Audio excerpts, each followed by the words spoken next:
అందరికీ నమస్కారం అండి. సాక్షి పేపర్, వైసీపీ ఈ రెండు వేరు కాదు, ఒకటే అని మనకు బాగా తెలుసు. భార్యాభర్తలు ఇద్దరు కలిసి రన్ చేసే రెండు కంపెనీలు. సో ఒకటి సాక్షి అయితే ఒకటి వైసీపీ. ఓడిపోయిన తర్వాత పాపం ఏం చేయాలో అర్థం కాకుండా టీడీపీ మీద బురద జల్లాలి అనే దుగ్ధం తీర్చుకోవడానికి, లేకపోతే రాగానే ఏదో ఒకటి చేసేద్దామనే ఒక దూరాలోచనతోనూ తెలీదు, సాక్షి పేపర్ మన దగ్గర ఉంది కదా అని ఇష్టం వచ్చినట్టు రాయడం ప్రారంభించారు. సరే, వాళ్ళ పేపరు వాళ్ళు రాసుకుంటున్నారు, గత 15 సంవత్సరాల నుంచి రాస్తున్నారు. కానీ మరీ సిగ్గు శరం అనేది కూడా వదిలేసి, అసలు ఇంతకంటే వేరే ఘోరం ఉండదు అన్న టైప్లో రాయడం ప్రారంభిస్తున్నారు. సో శనివారం ఫీజు రీయింబర్స్మెంట్ గురించి ఒక వార్త రాశారు. మెయిన్ షీట్లో రైట్ సైడు బ్యానర్ పెట్టి రాశారు. సరే, లేదో రాశారు, ఇంకా ముడిపోయినాం. సోమవారం నాడు మళ్ళా అదే మెయిన్ షీట్లో పిల్లలపై పిడుగు, అంటే ఒకసారి నేను దాన్ని జెరాక్స్ చూపిస్తాను.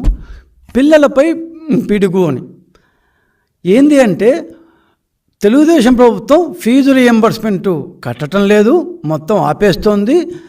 సో పిల్లలపై పిడుగుపడింది అంటూ వాళ్ళ యొక్క కొంతమంది విద్యార్థుల దగ్గర నుంచి టెస్టిమోనియల్స్ కూడా తీసుకొని ఇంత పెద్ద న్యూస్, దాని ఫ్రంట్ పేజ్లో, ఆ తర్వాత సెకండ్ పేజ్లో ఈ కంటిన్యూషన్.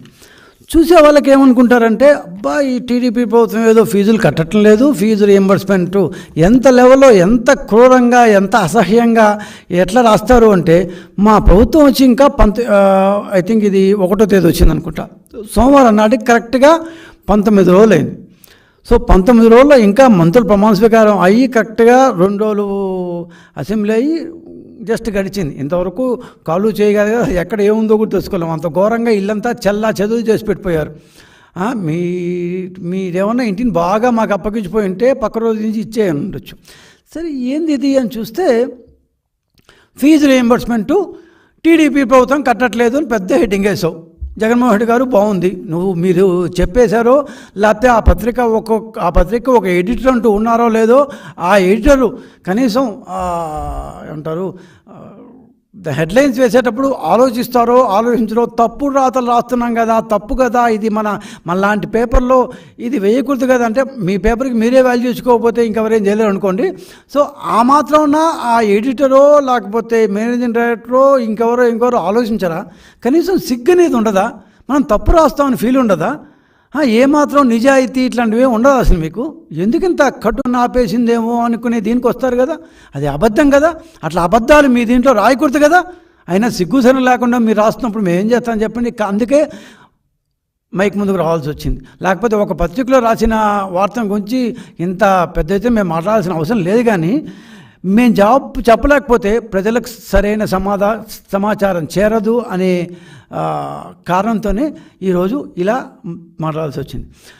సాక్షి దీని ప్రకారం 2024 జూన్లో మేము 3,480 కోట్ల రూపాయలు కట్టేయాలంట. 3,480 కోట్ల రూపాయలు వెంటనే కట్టేయాలంట. అరే, ఎక్కడి నుంచి వచ్చిందిరా ఇంత డబ్బులు? ఎందుకు అసలు ఎక్కడ బాకీ ఉన్నాం? మనం ఇప్పుడే గవర్నమెంట్కి వచ్చాం, మనం ఎందుకు బాకీ ఉండేది అని చూస్తే ఇది అందరికీ తెలిసిందే. ఈ రాష్ట్రంలో ఉండే 9,44,666 మంది ఇంజనీరింగ్ విద్యార్థులందరికీ ఇది తెలుసు. ఇంకోసారి దయచేసి మీరు కూడా తెలుసుకోమని ప్రార్థన. ఏంటి అంటే, 3 నెలలకోసారి వైసీపీ ప్రభుత్వం ఫీజు రీయింబర్స్మెంట్ని కాలేజీకి చెల్లిస్తాను అని చెప్పి అధికారంలోకి వచ్చింది. వచ్చిన తర్వాత ఏం చేసింది? కట్టకుండా వాయిదా వేస్తూ వచ్చారు. సరే, లాస్ట్ ఇయర్ ఇప్పుడు ఈ బాకీల సంగతి తీసుకుంటే, క్రితం సంవత్సరం అంటే 2023 జూన్లో ప్రారంభమైన విద్యా సంవత్సరానికి గాను కేవలం ఒక్క వాయిదా, అంటే ఒక్క త్రైమాసికానికి మాత్రమే డబ్బులు రిలీజ్ చేసింది. అది కూడా ఎప్పుడు రిలీజ్ చేసింది? 2024 మార్చిలో రిలీజ్ చేసింది. 2023 జూన్లో కట్టాల్సిన వాయిదాన్ని 2024 మార్చి 1వ తేదీన పామరులో యాజ్ యూజువల్గా బటన్ నొక్కారు కదా, ఆ సారపట్లో బటన్ నొక్కి పామరు కాన్స్టిట్యుయెన్సీలో వేశారు. కానీ ఆ కనీసం ఒక్క వాయిదా అన్న వచ్చిందా? రాలేదు. అబద్ధాలు చెప్పారు, వేసేసాను అని అబద్ధాలు చెప్పారు. ఒక్కరికి కూడా రాలే. వాళ్ళకి వచ్చింది అని వీళ్ళకి వచ్చింది అని వాళ్ళు అనుకుంటున్నా కానీ 2 నెలలు గడిచిపోయింది, ఎన్నికలు వచ్చింది. సరే, మరి సంవత్సరం అంతా ఎందుకు వేయలేదు? 2023 జూన్లో విద్యా సంవత్సరం ప్రారంభమైతే 2024లో నువ్వు ఫస్ట్ ఇన్స్టాల్మెంట్ 24 మార్చి 1వ తేదీన ఫస్ట్ ఇన్స్టాల్మెంట్ ఎందుకు వేసావు అంటే ఈ దాదాపు 9-10 నెలల పాటు ఒక్క వాయిదా కూడా, ఒక్క ఇన్స్టాల్మెంట్ కూడా కట్టకుండా ఎందుకు ఉన్నావు జగన్మోహన్ రెడ్డి గారు?